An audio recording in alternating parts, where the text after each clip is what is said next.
ಎಲ್ಲರಿಗೂ ನಮಸ್ಕಾರ. ನನ್ನ ರೈತ ಮಿತ್ರರೇ, ನಾನು ನಿಮ್ಮ ಪ್ರೀತಿಯ ರಾಘವೇಂದ್ರ. ಈ ಪುಟಾಣಿ ವಿಡಿಯೋಗೆ ಆಂತರಿಕ ಸುಸ್ವಾಗತ.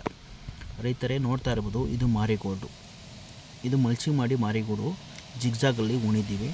ಇದಕ್ಕೆ ನಾಟಿ ಮಾಡಿ 15ರಿಂದ 20 ದಿನ ಆದ ಮೇಲೆ ಇದಕ್ಕೆ ಲೈಟಿಂಗ್ಸ್ ಬಿಡಬೇಕು.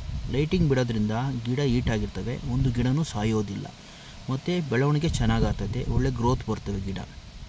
ನೀವು ನೋಡ್ತಾ ಇರ್ಬೋದು ನೋಡಿ, ಇದೇ ಥರ ಲೈಟ್ಸಿಂಗು ಮತ್ತು ಚಳಿಗಾಲದಲ್ಲಿ ಮಳೆಗಾಲದಲ್ಲಿ ಇದ್ರ ಬಿಡೋದ್ರಿಂದ ಲೈಟಿಂಗು ತುಂಬ ಚೆನ್ನಾಗಿ ಗ್ರೋತಾಗಿ ಬೆಳಿತವೆ ಗಿಡ ಮತ್ತು ಈಲ್ಡಿಂಗು ಚೆನ್ನಾಗಿ ಬರ್ತದೆ. ಮುಂದೆ ಗಿಡ ಬೆಳವಣಿಗೆ ಆಗಿರೋದು ನೀವು ನೋಡ್ತಾ ಇರ್ಬೋದು. ಲೈಟಿಂಗ್ ಬಿಟ್ಟಿರೋ ಗಿಡ ನೋಡಿ, ಇದು ನೋಡ್ತಾ ಇದ್ದೀರಲ್ಲ ನನ್ನ ರೈತರೇ, ಇದು ಗಿಡಗಳು ಲೈಟಿಂಗ್ ಬಿಟ್ಟು ಬೆಳವಣಿಗೆ ಆಗಿರೋದು ಮತ್ತು ಬಡ್ಸ್ ಎಲ್ಲ ಚೆನ್ನಾಗಿ ಬರ್ತದೆ, ಗ್ರೋತಿಂಗು ಬರುತ್ತೆ.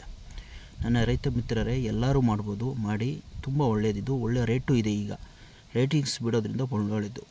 ಲೈಕ್ ಮಾಡಿ, ಶೇರ್ ಮಾಡಿ, ಸಬ್ಸ್ಕ್ರೈಬರ್ ಆಗಿ, ಕಮೆಂಟ್ಸ್ ಹಾಕಿ ನನ್ನ ರೈತರೇ.